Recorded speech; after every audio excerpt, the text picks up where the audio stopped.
حقیقت کیا ہے کہ ہم بھوکے ننگے لوگ ہیں. حقیقت کیا ہے ہم مقروض ہیں. حقیقت کیا ہے کہ ہم وہ لوگ ہیں کہ جو قرضے اتارنا چھوڑ دیں, قرضوں کا سود اتارنے کے بھی قابل نہیں ہیں. حقیقت یہ ہے کہ ہمارے موٹر وے, ہمارے ایئرپورٹس, ہمارے جی ٹی روڈ گروی رکھے جا چکے ہیں.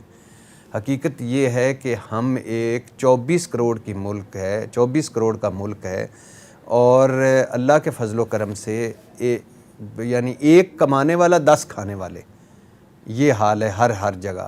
حقیقت یہ ہے کہ اس ملک کو 74 سال میں 5% نے چہرے بدل کے لوٹا, اور حقیقت یہ ہے کہ یہ ملک ہے 5% لوگوں کا.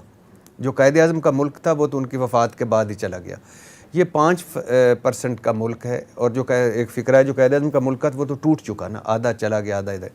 تو یہ 5% کا لوگ, ہم خواہ مخواہ اس میں ہیں, یعنی اور یہ ملک تمہارا ہے, ہم خواہ مخواہ اس میں ہیں. تو حقیقت یہ ہے کہ ہم آئی ایم ایف کے ایک وہ جو ہوتے ہیں مورے ہیں. فار ایگزامپل میرا, اور سمپل سی بات ہے, میرا اور آپ کا گھر ہے, ہم نے پورے محلے سے قرضہ لیا, وہ ہمارا کچن محلہ چلا رہا ہو, ہمارے بچوں کی فیسیں محلہ دے رہا ہو, تو ہم اپنے فیصلے کیسے کر سکتے ہیں؟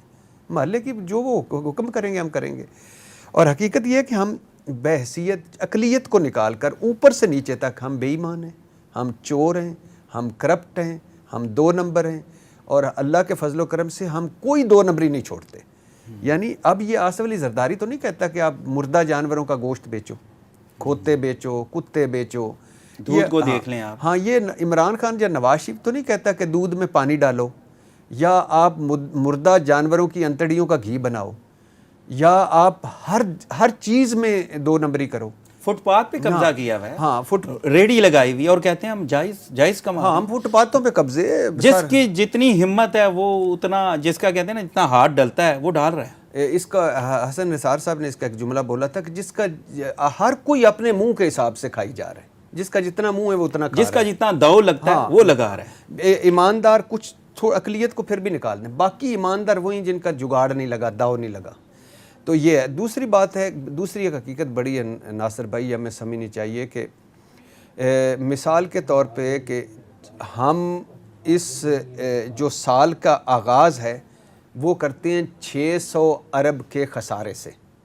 یعنی سال کا آغاز ہی ایک ٹیکس کلیکشن کرتے ہیں, بجٹ بناتے ہیں, اس کے بعد ہم اس طرح کرتے ہیں اللہ کے فضل و کرم سے کہ صوبوں کو پیسے دے دیں. 18ویں ترمیم کا جو ہمارے سر پہ انہوں نے لادا کہ ہر صوبہ ملک بنا دیا, پیسے دے کر وفاق کے پاس جو بچتے ہیں وہ 600 ارب کا خسارہ ہے, وہاں سے شروع کرتے ہیں. تو اب آپ دیکھیں کہ 600 ارب کا خسارہ, اوپر سے 70 ارب, میں ایک مثال دے رہا ہوں سمجھانے کے لیے, یہ فگر نیچے اوپر بھی ہیں, 70 ارب ڈالر کا اگر ہم امپورٹ کرتے ہیں, باہر سے چیزیں منگواتے ہیں, تو 40 ارب ڈالر کی ہم باہر بھجواتے ہیں. اس کے علاوہ اللہ کے فضل و کرم سے کہ یہ زرعی ملک ہم کہتے ہیں, تھکتے نہیں ہیں, فخر کرتے ہیں. 10 ارب ڈالر کی ہم پچھلے سال ہم نے کیا منگوایا, گندم, چینی, دالیں, تیل, اور یہ ہم منگوائے. اس کے بعد اللہ کے فضل کو 20 ارب ڈالر سے زیادہ ہم تیل منگواتے ہیں. تو آپ بتائیں کہ گنجی گنائے گی کیا اور نچوڑے گی کیا؟ اچھا ارشاد بھی, آپ نے کہا کہ جو آ رہا ہے اس ملک کو لوٹ رہے ہیں, تو اس میں لوٹنے والے تو لوٹ رہے ہیں اور ایسے ہی چل رہا ہے, تو اس میں عوام کا کتنا قصور ہے؟ وہ منتخب کرتے ہوئے ویسے کہتے ہیں کہ ایک جوڑا یا جوتا لینے میں اتنی انکوائری کرتے ہیں, تو ہم کسی کو منتخب کرنے میں کیوں نہیں سوچتے؟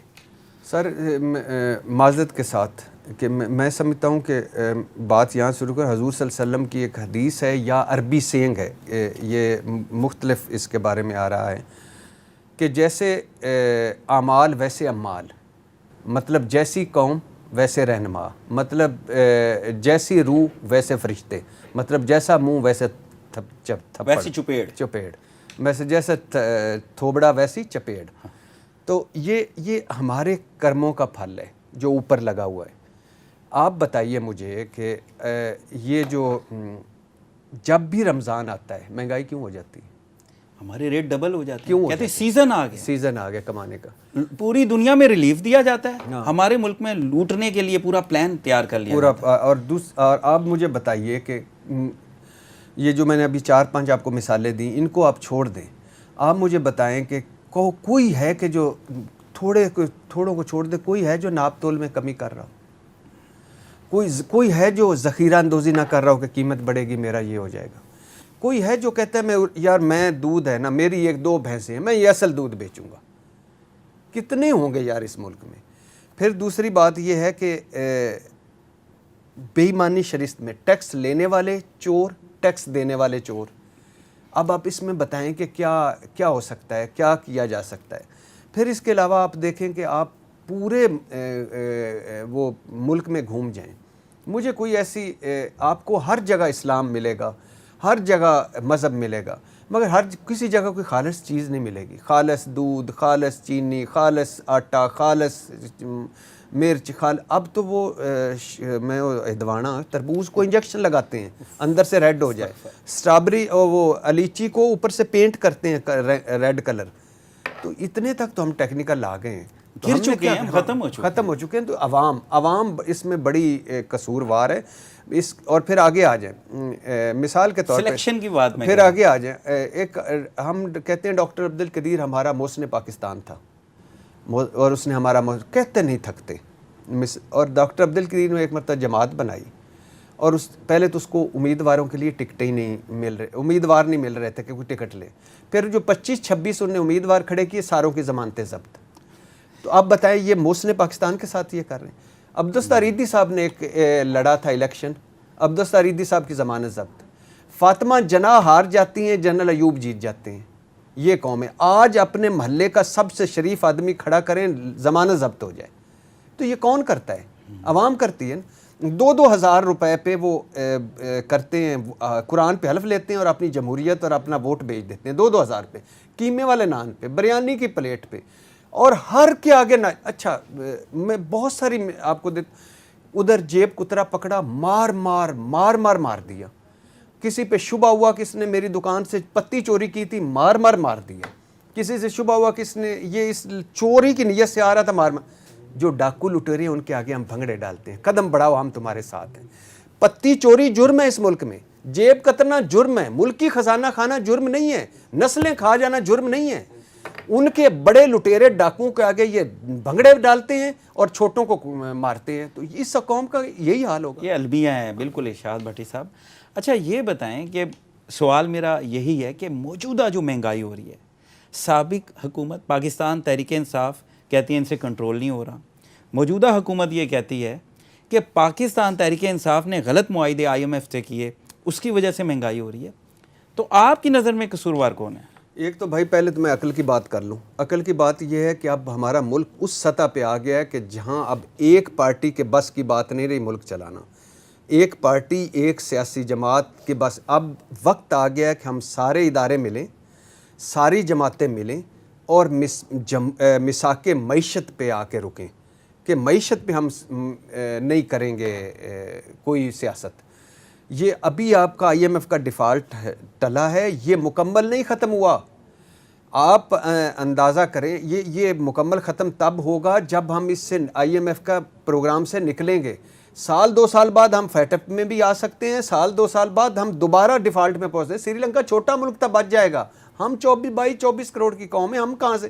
آپ کی جیب میں 1 لاکھ روپے ہوگا, بچوں کے لیے روٹی نہیں مل رہی ہوگی. تو آپ سوچیں گے کہ عمران خان کیا کہہ رہا ہے, زرداری کیا کہہ رہا ہے, نواز شریف کہہ رہا ہے, آپ کہیں گے مار دو, روٹی دو.